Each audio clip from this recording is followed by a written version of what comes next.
अहंकाराचा त्याग कर असं जेव्हा भगवान बोलतात, काल आपण या संबंधातला थोडासा विचार अगदी आपण स्पर्श करून गेलो. गंमत काय होते विचार करा, अडचण कुठे आहे याचं चिंतन करा. देह कर्म करत नाही, आत्मा कर्म करत नाही, अहंकारामुळे या दोघांना एकत्रित आणलं जातं. तिथं कर्म घडल्याचा भ्रम होतो आणि कर्तेपणाचा आरोप तिथे आहे. मग काय करा? अहंकाराचा त्याग करा. मी करता असं म्हणू नका. आत्मकृतम पुण्यम व्रतान परिकीर्तयेत, शास्त्राची आज्ञा आहे. आपण केलेलं पुण्य आपल्या तोंडाने आपण बोलून दाखवू नये. मी दान केलं, माणसं दान करून येतात, मी दान केलं, मी दान केलं हे म्हणण्याकरता मनुष्य जेव्हा तोंड उघडतो तेव्हा उघडलेल्या तोंडातून दानाचं पुण्य निघून जातं. आत्मकृतम पुण्यम व्रतान परिकीर्तयेत, आपण केलेलं पुण्य बोलून दाखवू नका. नेकी कर कुवे में दाल, चांगलं करावं माणसाने सोडून द्यावं, बोलून दाखवू नये. बोलून दाखवलं की ते निघून जातं. अहंकारामुळे, अहंकार आहे ना, मग अहंकाराचा त्याग करा, सोडून द्या अहंकार. मी मी मी मी मी सोडून द्या. आता मी सोडून देणं शक्य आहे का? मी मी मी प्रथम पुरुषी एकवचनी पद आहे. ते नाही असं वाक्य नाही. मी गमतीनं कधी कधी सांगतो, मी हे पद न घालता एक 10 वाक्य मला बोलून दाखवा. 10 वाक्य मला बोलून दाखवा. मी एवढं म्हणायचं नाही. 10 वाक्यामध्ये सलग 10 वाक्य मला बोलून दाखवा बरं, मी हे पद न घालता. माणसं 9 वाक्य बोलतील आणि 10व्या वाक्यामध्ये म्हणतील, बघा मी बोललो की नाही 10वं गेल. तुम्ही विचार करा ना, मी आता काय म्हटलं आपल्याला, मी हे पद न घालता मला 10 वाक्य बोलून दाखवा. त्याच्यातही मी आलाच की. मी नाही असं वाक्य कुठे आहे? मी मी मी मी माझं माझं माझं माझं हे करतच चाललंय. मी माझी आईची आठवण कालच आपण बोललोय.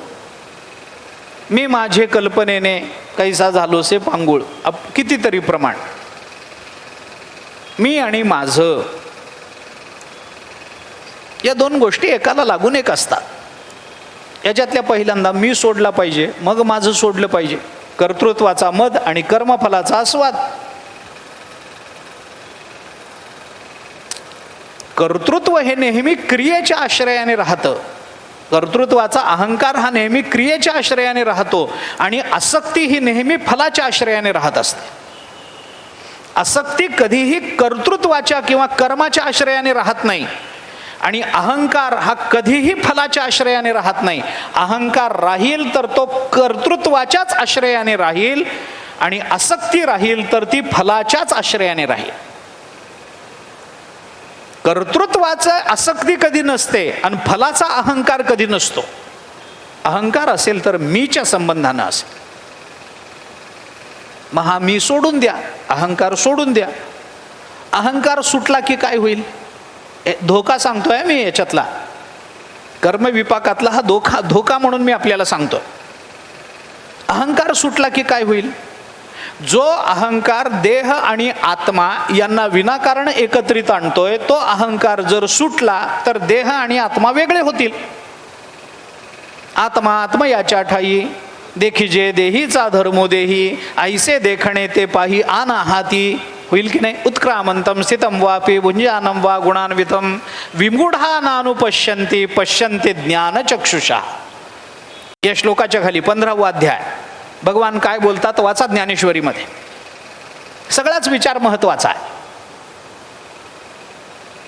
देहाच्या जागी देह राहील, आत्मा आत्म्याच्या जागी राहील. अहंकार गेला की हे 2 वेगळे होतील आणि हे 2 वेगळे झाले की कर्म होईल का आता? कारण देह कर्म करत नाही, आत्मा कर्म करत नाही. हे 2 वेगळे झाले की पुन्हा कर्म घडणार नाही. म्हणजे काय करायचं? कर्माचा अहंकार सोडायचा, म्हणजे कर्मच करायचं नाही असा त्याचा अर्थ होईल. हा धोका आहे. हा धोका आहे. कर्माचा अहंकार सोडणं म्हणजे कर्म न करणं नव्हे. निष्काम कर्माचरण ज्याला म्हटलं जातं तिथं कर्मराहित्य असा अर्थ नाही आहे. का नाही आहे? कारण कर्मराहित्याची शक्यताच नाही. नाही कश्चित क्षणमपि जातु तिष्ठत्य कर्मकृत कार्यते वशक कर्म सर्व प्रकृती जैर्गुणी वगैरे कारणं असतील त्याला. संग जव प्रकृतीचा त्याग न घडे कर्माचा ऐसियाही करू म्हणते तयाचा आग्रहोची उरे कारण असेल त्याला, जे काही असेल. पण अहंकाराचा त्याग करण्यातून जर देह आणि आत्मा पुन्हा वेगळे होणार असतील तर पुन्हा कर्म दोन्हीकडे नाहीच ना. म्हणजे कर्माचा अहंकार सोडायचा याचा अर्थ कर्म न करता राहायचं असा अर्थ होईल की नाही त्याचा. पण भगवंतानी अर्जुनाला सांगितलं, अर्जुना कर्म न करता राहणं म्हणजे नैष्कर्म्य भाव नाही. आणि 5व्या अध्यायाचं वर्म त्याच्यातच आहे. मग काय कशात आहे त्याला भगवंतानी मग सांगितलं, सर्व कर्माणि मनसा संन्यस्यास्ते सुखम वशी नवद्वारे पुरे देही नैव कुर्वन्न कारयन. सांख्ययोगाचं वर्णन आहे सगळं, पण तो आदर्श आहे कर्मयोगाच्या समोरचा. तो स्वतःकडे करते पण घेत नाही.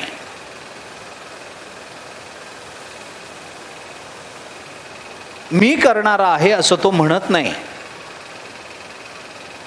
कर्मफलाची आसक्ती तो अंतःकरणामध्ये ठेवत नाही. कारण अहंकार गेला की आसक्ती जातेच, जायलाच पाहिजे.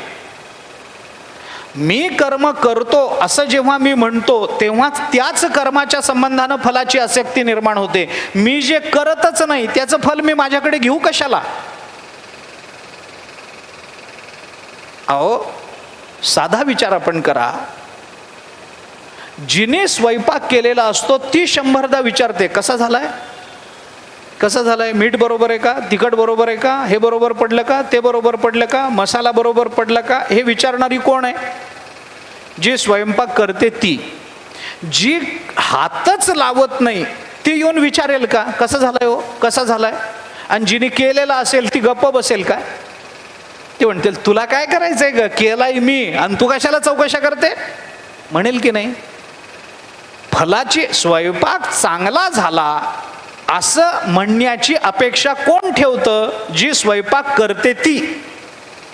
जिने स्वयंपाकच केला नाही ती अशी अपेक्षा ठेवेल का की लोकांनी यावं मला म्हणावं काय स्वयंपाक झालाय हो तुमचा. अरे मी एक पोळी सुद्धा लाटली नाही, मी मीठ सुद्धा घातलं नाही आमटीमध्ये, लोकांनी मला का म्हणावं. म्हणजे फलाची अपेक्षा ही नेहमी कर्तृत्वाला अनुसरून येत असते, हे मला सांगायचं. फलाची अपेक्षा ही कर्तृत्वाला अनुसरून येत असते. कारण कर्तृत्वामध्ये मी करणारा आहे असं वाटल्यामुळे, अशा भ्रमामुळे याचं फलही मलाच मिळालं पाहिजे अशी अपेक्षा निर्माण होते.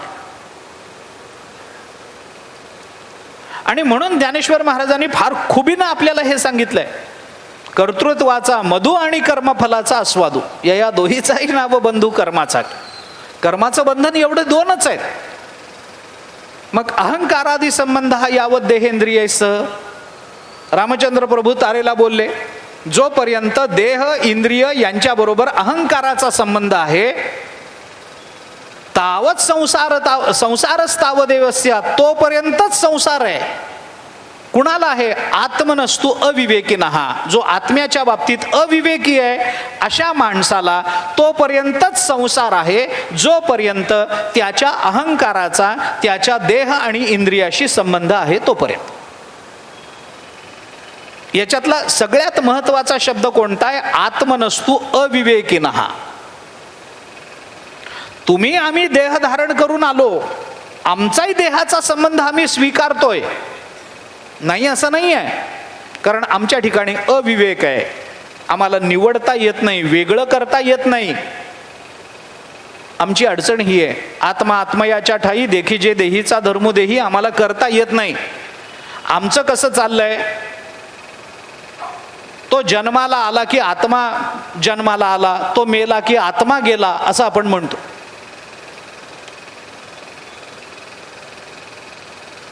येण्याची विषय भोगिला, मग आत्म्यानेच विषय भोगले. आत्मा जन्माला आला, आत्मा मेला. माणूस मेला की माणूस म्हणतो यांचा आत्मा गेला. कुठं गेला? कुठं जाईल? कुठं जाईल? त्याला जायला जागाच नाही ना. माणसाचा प्राण जाईल, आत्मा कसा जाईल? पण माणसं म्हणतात आत्मा गेला. कुठं गेला? कुठं गेला? येणे आणि जाणे, करणे हनभोगणे, हे प्रकृतीचे तेणे मानिले. पुढं हाच विषय भगवंतांनी इथं 5व्या अध्यायामध्ये बोलून दाखवला. कुठं जाईल आत्मा? जात नाही. कुठून येईल? येत नाही. प्राणाचं चलनवलन होऊ शकतं, आत्म्याचं नाही. म्या हलविल्या आत्मा हले नाही, प्राणू हले जगाते चाळिता. भगवान बोलतात, म्या हलविल्या प्राणू हले, म्या बोलविल्या वेदू बोले, म्या चालविल्या सूर्यो चाले, म्या हलविल्या प्राणू हले जगाते चाळीत. प्राणाचं चलनवलन, आत्म्याचं नाही. तरी माणसं म्हणतात आत्मा गेला, आत्मा आला. त्यांच्यामध्ये आत्मा आला, आणि कुठून आला? आणि आला कसा? येणं जाणं आत्म्याला आहे का? नाही तर माणूस मेला की श्रद्धांजलीमध्ये त्यांच्या आत्म्याला शांती लाभत नाही. आत्म्याला शांती कशाला? आत्मा शांतच आहे, तुम्ही कशाला त्याला शांती देताय? त्या जीवाला शांती लाभो, त्या जीवाला भगवंताच्या चरणाजवळ स्थान मिळो, हे म्हणा की म्हणायचं तर. पण श्रद्धांजलीमध्ये सरसकट माणसं बोलून जातात त्यांच्या आत्म्याला शांती लाभो. कशा करता आत्म्याला शांती? आत्म्याला शांती भिंती काही नसते. आत्मा स्वभावतः शांत आहे, कारण तो व्यापक आहे. पण माणसं बोलतात. बोलताना भगवान म्हणतात, अर्जुना, अहंकाराचा संबंध तुटला तर कदाचित नैष्कर्म्यतेचा विचार येईल. आणि नैष्कर्म्यता म्हणजे कर्म न करणं नव्हे. मग त्याच्याकरता काय करावं लागेल? ज्ञान व्हायला पाहिजे मीच. भगवंतानी अर्जुनाला सांगितलं, मीच ज्ञान व्हायला पाहिजे. 5व्या अध्यायामध्ये खूप वेळेला त्या सांख्ययोगाचं वर्णन आहे, खूप श्लोकांमधून. कशा करता ते वर्णन आहे मी पुन्हा पुन्हा सांगतोय. परिणामाची जाणीव झाल्याशिवाय प्रवृत्ती निर्माण होत नाही, म्हणून परिणाम त्याचे कळले. विद्याविनय संपन्ने ब्राह्मणे गवी हस्तिने हे 5व्या अध्यायामध्ये आलं. कशा करता? परिणाम म्हणून आलं ते. पंडिता हा समदर्शीन, हा तो समदर्शी होतो, हा परिणाम आहे. कशा करता आलं? परिणामाची जाणीव झाल्याशिवाय प्रवृत्ती निर्माण होत नाही. एखादा मनुष्य कुठेतरी चाललेला दिसला की कोणीतरी मित्र त्याला विचारतो, कुठं निघाला? आणि तिकडं निघालोय. काय तिकडं? मग तो सांगतो, अरे तिकडं पैसे वाटायला लागतो. म्हणलं चल मी पण येतो. हे मी पण येतोची प्रवृत्ती कशावरून निर्माण झाली? तिथं प्राप्त होणाऱ्या फलाला अनुसरून प्रवृत्ती निर्माण होत असते. आणि म्हणून सांख्ययोगी कसा जगतो, त्याच्या जीवनामध्ये कशी शांती असते, तो कसा तृप्त असतो, याचं वर्णन जे भगवान करतात. तो कसा स्वतःकडे करते पण घेत नाही, हे सगळं वर्णन भगवान का करतात? अर्जुना, तू कर्मयोगी हो, पण या मार्गानं तू जाणार आहेस. हे फल तुला जोपर्यंत कळणार नाही तोपर्यंत त्या कर्मयोगात तुझी प्रवृत्ती होणार नाही, म्हणून तुला सांगतो. म्हणून भगवंतानी अर्जुनाला हा विचार बोलून दाखवला. याच्याकरता जसा तो सांख्ययोगी स्वतःला करता समजत नाही, तसा तूही समजलं नाही पाहिजे. कारण हा अहंकार आमच्या दृष्टीने, भगवान बोलतात, हा अहंकारच घातक आहे. कर्तृत्वामध्ये अहंकार आला की तो अहंकार आपल्याला फलाशी जोडून देतो. आणि एकदा कर्तेपणाचा अहंकार आला आणि फलाचा संयोग झाला की त्या फलाच्या भोगाकरता जन्म मरणाचं संसरण मागे लावून जातं. कारण का? केलेलं भोगावंच लागतं. कुणाला भोगावं लागतं? जो अहंकार धारण करतो त्याला भोगावं लागतं, त्यालाच भोगावं लागतं. माणसं हिताच्या वेळेला स्वार्थापोटी आपण, मी, 2 मित्र रस्त्यावरून चालले होते. स्वभाव कसा गमतीचा असतो ते सांगतो. 2 मित्र रस्त्यावरून चालले. चालता चालते आता दोघांना रस्त्यावर एक पैशाचं पाकिट पडलेलं दिसलं. पैशाचं पाकिट. दोघांनाही दिसलं. एक जण पटकन पुढे गेला, पैसे उचलले, आनंद वाटला, पैसे मिळाले, फुकट मिळाले. दुसरा मित्र होता, तो म्हणाला बरं झालं आपल्याला पैसे मिळाले, आता आपल्याला चांगलं जेवण करता येईल. तो म्हणला आपल्याला नाही, मला. तुझा काय संबंध आहे? तो म्हणला अरे नाही, आपण दोघांनी बघितले ना. बघितले म्हणून काय झालं? उचलणारा मी होतो ना. उचललं कुणी? मी उचललं. पैसा लागला कुणाच्या हाताला? माझ्या हाताला. मग मला, आपल्याला नाही, आपल्याला नाही फायदा झाला, मला फायदा झाला, मला. दुसरा म्हणलं ठीक आहे, आता काय तुझी बुद्धी फिरली, त्याला मी काय करू? तू उचललं नसतं तर मी उचललं असतं, लाभ झाला असता आपल्या दोघांना. पण तू आता आपलं म्हणायला तयार नाहीस ना मला. माझं माझं चाललंय ना, तुझं मी चाललंय ना. ठीक आहे, तू बघ आता काय, मला काय नको. तो म्हणलं तू, आपल्याला फायदा नाही झाला, मला फायदा झाला, पैसे माझे आहेत.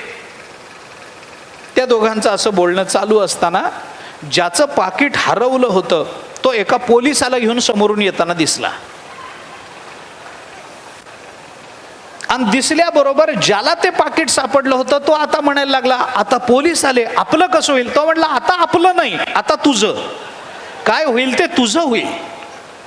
मनुष्य आपल्या अहंकाराचा संबंध स्वार्थापोटी कुठेही लावू शकतो. विचार करा, सगळ्यात घातक इथं अहंकारात आहे. तो अहम आला की तो अहम काय करतो, कसं करतो. रामचंद्र प्रभूंनी फार बारकाईने हे सांगितलंय आणि म्हणून ज्ञानोबारांची ओवी सुद्धा बारकाईने विचारात घेतली पाहिजे. अहंकारादी संबंध हा यावत देहेंद्र, जोपर्यंत अहंकाराचा संबंध देह आणि इंद्रियाबरोबर आहे तोपर्यंतच संसार आहे. अहंकाराचा संबंध सोडून दे.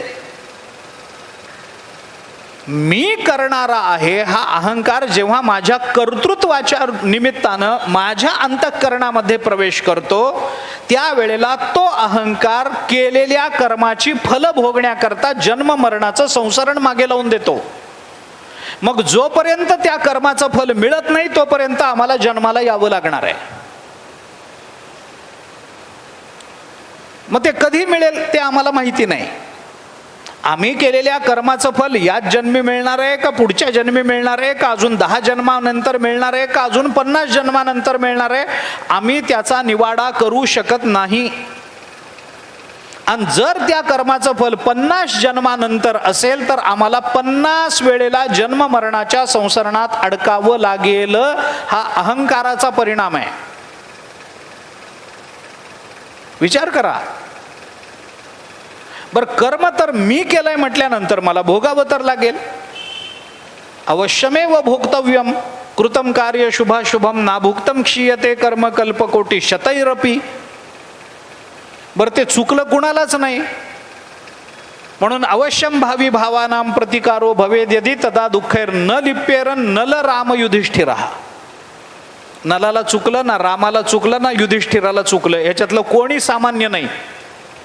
ना नल सामान्य आहे, ना रामचंद्र प्रभू सामान्य आहेत, ना युधिष्ठिर सामान्य आहेत. आयुष्यभर खरं बोलत आलेल्याला जर चुकलं नाही पुढचं बोलूच काय? तुमचं आमचं कसं व्हायचं? आयुष्यभर खरं बोलत आले, एकदा अर्धसत्य बोलले तर अंगठा गळून पडला, कसं होईल? रामचंद्र प्रभू सत्य प्रतिज्ञ, रामोद्वीर नाभिभाषते, एकवचनी, एकपत्नी, एक बाणी व्रत. पण रामचंद्र प्रभूंनाही वनवासात जावं लागलं. कर्मे श्रीराम वनवासा गेला, कर्मे रावण क्षयो पावला, कर्मे दशरथ वियोगे मेला, वियोग घडला सीतादेवी. ज्ञानोबराय बोलतात, परियसी गव्हारा सादर, कर्मे निर्वंश झाले सगर, भिल्ले विंदिले शारंगधर, झाला पुरंदर सहस्त्र नयन, कर्मे मनमथ झाला सेरा. कितीतरी प्रमाणात ज्ञानोबरायांनी दे.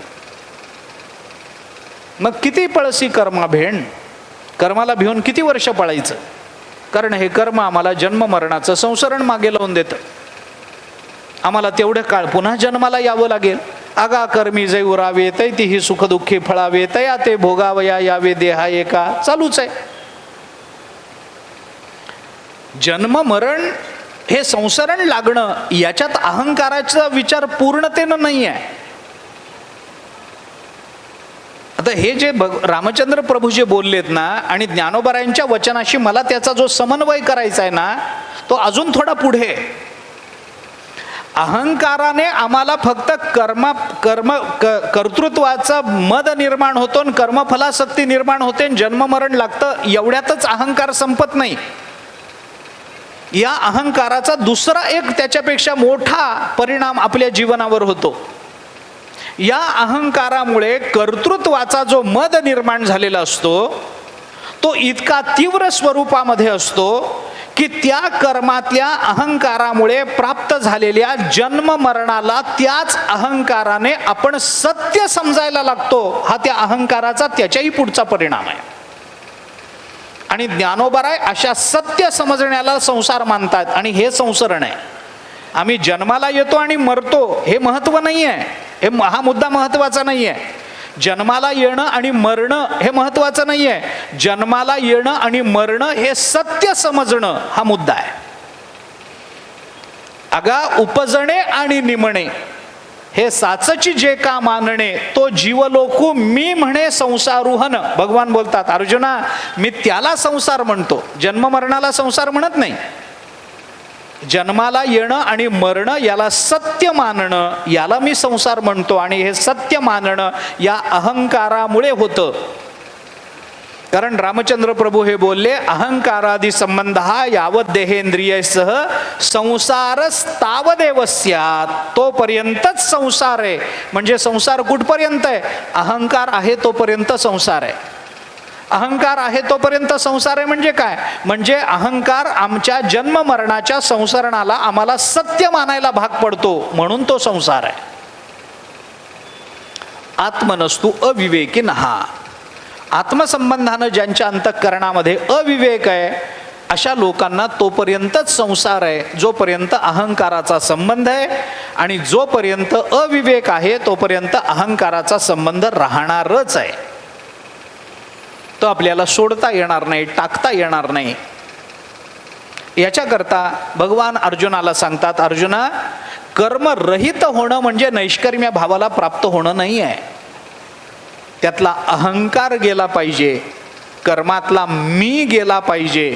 आणि मी जाणं ही एक भावना अत्यंत सूक्ष्म भावना आहे. कारण भगवंतानी वापरलेले शब्द जर आपण मागे बघितले तर आपल्याला भगवंतानी हे बोलून दाखवलंय, कायेन मनसा बुद्ध्या केवलैरिंद्रियैरपि.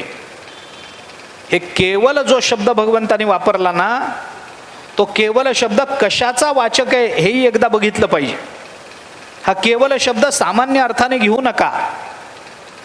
भगवंतानी इथं जो केवल शब्द वापरला, केवलैहि, कायेन मनसा बुद्ध्या केवलैरिंद्रियैरपि योगिनः कर्म कुर्वन्ति संगम त्यक्त्वा आत्मशुद्धये. आत्मविशुद्धये, आत्मशुद्धये अंतःकरण शुद्धी करता. हा कर्मयोगी कर्म करतो, पण त्यांनी कसं केलं पाहिजे? कायेन मनसा बुद्ध्या केवलैरिंद्रियैरपि. इथला केवल जो शब्द आला ना, भाष्य आपण बघा, इथला जो केवल शब्द आला ना, तो केवल शब्द केवलत्वाचा वाचक नाही आहे, तो ममत्वाचा वाचक आहे. काया वाचा आणि मन ममत्व बुद्धीनं रहित केवल इंद्रियाकडून, ममत्व बुद्धी रहित होऊन केवल मनानं, ममत्व बुद्धी रहित होऊन केवल शरीरानं, आणि ममत्व बुद्धी रहित होऊन केवल बुद्धीनं. कारण बुद्धीमध्ये अहंकार आला की अहंकाराबरोबर येणारी दुसरी भावना ही ममत्वाची आहे.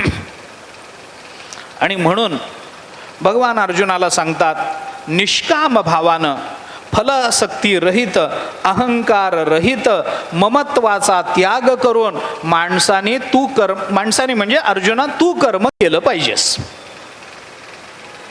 कसं केलं पाहिजेस? भगवंताने त्याला उदाहरण ज्ञानोबारायांनी त्याला उदाहरण फार चांगलं दिलं. ज्ञानोबाराय म्हणतात, हेच मराठे परियेशी तरी बालकाची चेष्टा जैसी, योगिये कर्मे करती तैसी केवला तनु. केवला हा केवल इंद्रियैरपि याच्यामधला केवला शब्द ज्ञानोबारायांनी इथं आणला. केवळा तनु. तो कसा कर्म करतो? हेच मराठी परियशी तरी बालकाची चेष्टा जैसी. लहान मुलाचं जी क्रिया असते, चेष्टा असते, योगे कर्मे करीती तैसी केवळा तनू. लहान मुलं आहे, हेच उदाहरण योग वासिष्ठामध्ये आलंय. हेच उदाहरण आहे, बालकाची चेष्टा जैसी असं ज्ञानोबारायांनी म्हटलंय. योग वासिष्ठांनी असं म्हटलंय, यथा न किंचित कलयन मंचके स्पंदते शिशु तथा फलान्य कलयन कुरु कर्माणि राघव. रामा, कर्म कसं केलं पाहिजे, हे असं केलं पाहिजे. त्याच्याकरता उदाहरण ज्ञानोबारायांनी दिलं बालकाचं, त्याच्यासाठी उदाहरण योग वासिष्ठाने दिलं बालकाचं. यथा न किंचित कलयन मंचके स्पंदते शिशु तथा न किंचित फलयन कुरु कर्माणि राघव. कोणत्याही फलाची आसक्ती न ठेवता लहान मुलासारखं तू कर्म कर. ज्ञानोबाराय तेच म्हणतात, योगी कर्मे करती तैसी केवळा तनू. योगी तसंच कर्म. इथला योगी शब्द कर्मयोगी या अर्थाने आहे बरं, मी पुन्हा सांगतो. योगी म्हणजे समाधीपर्यंत जाणारा अष्टांग योगी नाही, हठयोगी नाही. इथे योगी शब्द कर्मयोगी या अर्थाने. लहान मूल आहे, पलंगावर झोपलेलं असतं, पोट भरलेलं असतं, काही दुःखाचं रडण्याचं काही कारण नसतं. आई तिथंच असते, आई डोळ्याला दिसत असते, त्याच्या पोट भरलेलं असतं. मग ते मूल अजून झोप आली नाही म्हणून पलंगावर खेळत असतं. ते खेळत असताना जे हातपाय हलवतं, त्या हातपाय हलवण्यामध्ये त्या लहान मुलाचे कोणते संकल्प आहेत मला सांगा.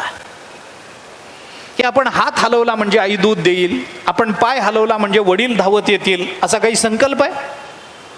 संकल्प रहित होऊन, कुठलाही संकल्प न करता ते मूल हातपाय जसं हलवतं, ज्ञानोबाराय म्हणतात तशा पद्धतीनं बालकाची चेष्टा जैसी, ज्या पद्धतीनं लहान मुलाची चेष्टा, बालकाची चेष्टा असते, त्याचं हातपाय हलवणं असतं, त्याचं इकडं तिकडं बघणं असतं, त्याला काही फार जाणून घ्यायचं नसतं.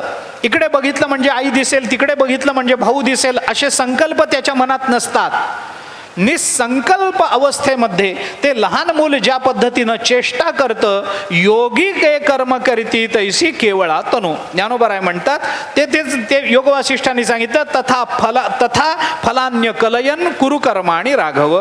त्या पद्धतीनं फलाची अपेक्षा न ठेवता रामा तू कर्म केलं पाहिजेस, तीच भूमिका आहे.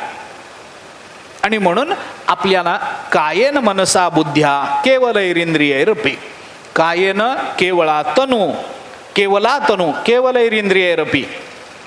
हे केवल म्हणजे काय? केवल तनून म्हणजे केवळ त्याचं शरीर हलत असतं, त्याच्या अंतःकरणाचा त्या हलण्याशी काहीही संबंध नसतो.